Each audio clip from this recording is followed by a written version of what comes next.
Tonight, you'll have to French your rack of lamb like a master butcher. Now, I'm going to show you how it's done.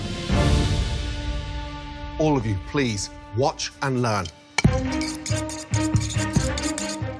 Now, hold your rack of lamb up and then run your thumb down the outside and gently peel back that first layer of fat. From there, place it on the board and then just very carefully lift the fat up and slice. Be careful. One slip of the knife here and you've lost a finger. As I pull back this fat, you can start to see the layers of bones exposed. Now, this is where the real work starts. What you want to do is separate this sinew from the bones. So, knife goes in and down, and you peel away. Turn the knife over, again, peel.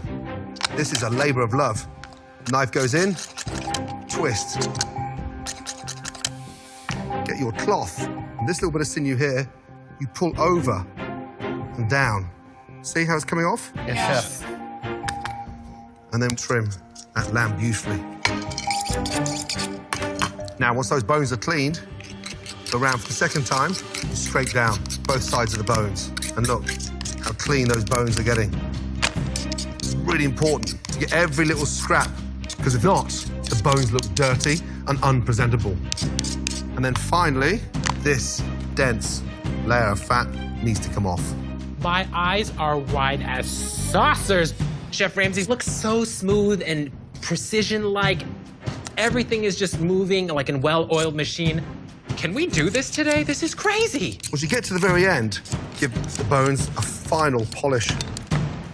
That is how you French trim a rack of lamb like a true master chef.